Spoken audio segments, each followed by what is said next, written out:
Hello, it's Eugenija Tau for Community Heart Over Me. I have today to talk to somebody from the US again. May I ask you to introduce yourself? Yes, my name is Bo Micadelic. I am a comedian in the United States of America. I live in Atlanta, Georgia, the area. And yeah, what what else would you like to know? What is the Huh? essence? Who are you? What is the essence? Oh, I believe I'm an observer. I'm here to observe what people are going through and to give my 2 cents on it, knowing that the only thing I can do is be the example. So in many ways, I can consider myself a teacher, and in many ways, I'm still a student. So I'm an observer. Have you been always observer or it changed? I, well, I think we all have a certain aspect of observer in all of us. So we have to go through life and see what is happening around us and make choices from there. For me, um, I went through a series of awakenings. You know, I'm not always the charming and delightful person that you see now, or I haven't been in the past. But I have woke somewhat. Okay. I What you have been doing when you have been not charming? What have I been doing to what? What was for you? What do you call today not charming? Well, I mean, I used to get very angry easily, often, but I knew that was rage, like internal rage. And then it seems like when we feel like we're not living our soul purpose, we get scared. Yeah. We get fearful in a way. So we tend to leash out or lash out at others, Yeah. unleash on others, and it doesn't serve us. So I've been through, a divorce. I've been through having children that blame me, which I take credit for that, or not credit, but I'll accept what has happened in my past in that respect. But it's like, as much as we go through, if we're not learning, we're going to keep on going through it. So I like to look at the brighter side of things now, more optimistic and hopeful. May go to this moment when you realize you are living not your sole purpose. What it was exactly, what if you want to share, what exactly was going on in your life and what made you to make this switch? Well, I think I didn't appreciate the blessings I was given at that time. And I wanted to work on music for the longest time. And then I switched to comedy, and then even comedy with some of the acting. So just looking at it, like I felt like I still had to provide for people, and the I felt like the appreciation wasn't there, so it caused me not to appreciate, and I started lashing out, thinking that I was missing out on something. Yeah. So what changed for me was, obviously you go through the divorce, you have X number of relationships afterwards, and then you realize, well, I don't have my shit together. Yeah. I don't. It's not. It's me. I'm attracting this stuff. Because if I was stoic in my beliefs and in my actions, then I would be more prone to attract more stoic shit to me. If I live more of the example of the way I want things to be, then the odds of it happening to me or for me are greater than if I didn't believe it could happen. So that was the mindset that I changed. So how comedy came into your life? I work for a trucking company, and when we would work on the dock, loading and unloading freight, I would tell these jokes, just punch or party jokes, you Mhm. know, whatever jokes. And I knew I had the ability to be a good joke teller, and Mhm. I've always, had humor, Yeah. you know. So I took it to the stage, my own written stuff, and I loved it. Still love it to this day. I enjoy being up on stage Mhm. and telling and making people laugh. Yeah. Especially making them think and then making them laugh. So it's a blessing, but it's not always easy. Yeah. It's not always easy at all, but it is. I mean, it's rewarding. Yeah. So, and then you started making people laughing. So how you opened the doors, how it started? Somebody suggested you that come and make people to laugh, or how was? No, nobody suggested it. When I thought I can do it, I was like, it because at that time I didn't start comedy until I was like 38. So Mhm. I was late in the game. It wasn't an early thing. Mhm. And then when I did start, I was like, well, I know I can do comedy because it doesn't matter how old you get in comedy, just as long as you can make people laugh. I Mhm. was like, okay, well, there's something to think about. And same way I felt about acting, and still feel. And so I focused the energy on that instead of the music. Okay. So yeah, and yeah, there was other reasons as well, but I could rely on myself more. It was all about me taking the credit or the blame. If I didn't do well, I couldn't blame anybody else. If I did do well, I got the credit. So that's what appealed to me about comedy, and it felt like a pure art form. It was just me up on stage telling a story, Yeah. whether or not the crowd likes it or not. That's the payoff. So when you start telling the story, how much it is like preparation and how much improvisation? Well, in the beginning, I mean, it was all just the preparation. If I prepared for 5 minutes or 10 minutes, I would work on those 5, 10 minutes without stopping or addressing anything else around me. Yeah. And I learned that's not always the best way to catch people's attention. You've got to address the obvious. So Mhm. if somebody says something out in the crowd, you got to stop and you have to address it. And you got to, demand the attention from everyone back or embarrass that person to a point where nobody wants to hear that person anymore, Yeah. you know? So you Yeah. got to handle it if it's spontaneous. So now it really just matters because I've been doing it long enough to where I can do that. Mhm. I can talk to people, I can make things up and still get back on track. So yeah, it didn't take long. Maybe, I was doing it within the year. I guess if you got a natural ability to Yes. speak Yeah. and make points, you Yeah. can easily go back to it. You get over the fear of being on stage, and then you are more natural. You know, You have been in the music, so you have been used already to be on the stage. So it means it was not so difficult for you just, well, of course, playing and then talking and reacting. The interaction with public was completely different. early on, yeah. I mean, early on, I did have shows and I did perform, and um, but it wasn't enough to where it wasn't like comedy where you can get up on stage almost every night. It wasn't like that. So, but yeah, I mean, I guess I did have some of that in my past. But it was more producing and writing and coming up with songs, behind the scenes. But with the comedy, that's being out there in front. Why I wanted you to invite to talk and to share your view is because both of us, we have been invited to a show, Heart Over Ego.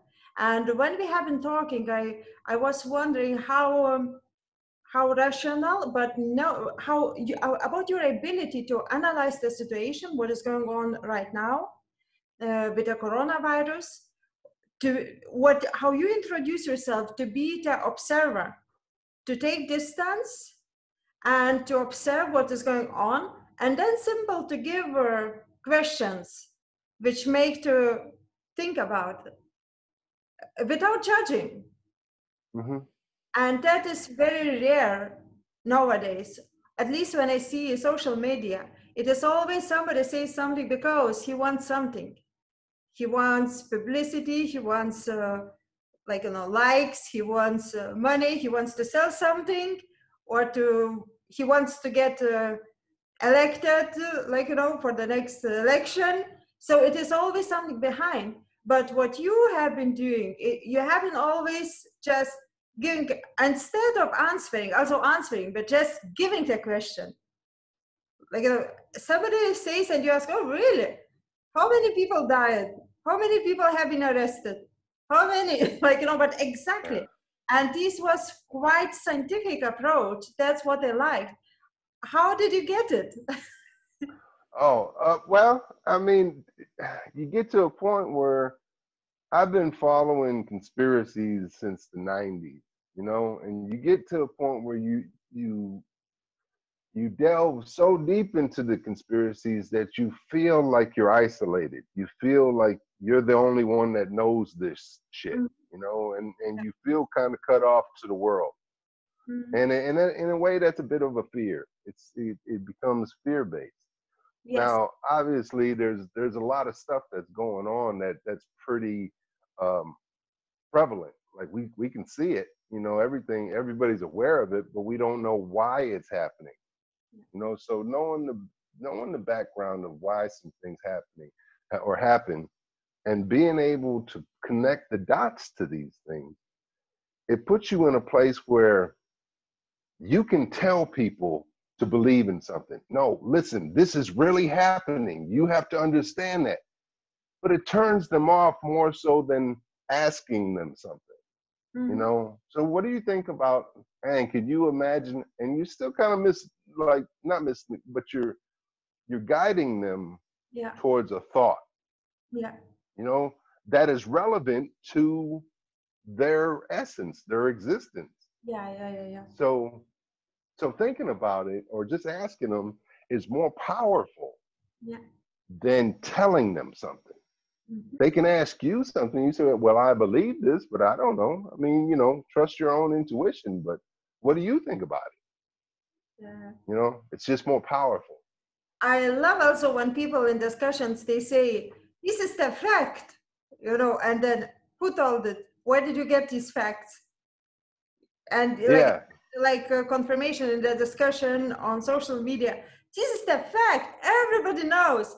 And it is manipulation, because when somebody says everybody knows, it means, oh, yes, everybody knows. Yeah, I'm taking it. Everybody knows. Yeah. But and you could always tell, when it's like based in fear too. yes, Like it's scared stuff. hearing. It has the like, hurry, you have to believe me, trust me, it's gonna happen, prepare. Yes. And it gets, So we don't have already internet since 1 month. I don't know how we are doing. I'm in France and you are in the US. Yeah. So what you could suggest for those who are like a little bit too much in the social media and they are in this fear, how to get out of it? I would say that the only way that we really could is some form of meditation, some form of getting you back into yourself and getting you grounded, getting you stable, balanced, to where you can make rash decisions, critical think. Mm-hmm. And really the only way I think we can do that on a mass scale is if we all realize who we are. It's got to be something spiritual, because the mental and the physical can be manipulated, but the spiritual really can't. Yes. Because that spiritual takes you back to a source, a oneness, an understanding your connection to everything. Yeah. So you can compromise your spirit, you can suppress your spirit, but if you focus on your spirit, it's always going to lead you to a higher consciousness, a higher understanding. Yeah, please. No, go ahead. Since when are you aware about your connection with the source? Well, actually, it started when I was doing acid back in my early 20s. You Wow. know, I was doing psychedelic drugs, and then it takes you. And I don't know if you've done any psychedelic drugs like acid or mushrooms or anything like that, Mhm. but the psychedelic experience like pushes the door to your mind completely open. And then it takes you to a place where you have to start questioning things. You have to question who you are, what you're doing here. What is this experience all about? Did I come here to learn something? Did I come here to teach something? Did I come here to just experience and observe? What is this thing that I'm doing here? Yeah. So it takes you, it gives you that time to analyze yourself. Oh, yeah. So that's why also you realize that yes, following your heart, you're always happier. So what you would advise for other people, how to do, how to start feeling something else and how to start following their heart? Well, I mean, it goes back to what I said in a way that you've got to take time to look inward. You got to go inward. You can't, the answers are really not out there. I mean, yeah, you're going to need some food, you're going to need some water, you're going to need necessities in life. But if you don't go inward and understand your own essence and your godness, then you're going to react out of fear. You're going to be more prone to do foolish and irrational things. So to be at peace, to find your oneness, to find your source within yourself, that is, and whether it be yoga or, you know, being really conscious about what you eat or whatever it is that takes you to that place where you recognize that you need other people, and it only works if you're working together with people, Yeah. then that's what you have to do. You got to find that. You know, it's different for everybody. So it's not like I can tell anybody that there's one answer. You've got to rely on something that feels right within yourself, your own intuition. You've got to find your God source energy and represent that and live like you want, be the example of the life that you want to have here on this planet. Because if you're focused on what is, you're only going to get more of what is. In order to change this world, we've got to think a different world, Yeah. in a blessed world, a loving world. If Yeah. we can focus on love, we're more prone to get love. Yes, of course. So where do you do your shows and how people can reach to you out if they are interested to have you in their area? I'm well, you can find me on Facebook more often than anything, and more often than not, I'll be performing in Atlanta because I'm a local comedian. Um, so look me up on Facebook, Bo Micadelic on Facebook, and that's the best way to reach me So or watch me. are you working also private for private parties, or are you working like in what kind of events are you working? Just to get idea, or maybe you can give some example. Do you have something what happened, for example, you plan something and then it happens, it doesn't work and finally it works? Well, I don't know what you mean. Many of them. I mean, yeah, I mean that can happen. Or you go to the comedy clubs, or you go to bars, or wherever the comedy shows are happening. But I mean, like I said, Facebook, you got to catch me every day. It's gonna be every day. I just remember when I was at one wedding party, and there was comedian. He was saying some jokes, and after he finished, because he was very famous, like, you know, he was on TV and everybody knew. I was saying to my friend, he was not that good as I was expecting. And my friend was saying, just look behind your back. He was just standing behind me. Did he hear you? He Of course. heard you say it? Oh wow. Awkward. And I've been on both sides of that experience, you know, where I've said something and I've been that guy where they said he wasn't that funny. So I know both sides. Yeah, it happens sometimes, yes. But thank you so much for what you do, because I was following on Facebook your comments and they love them.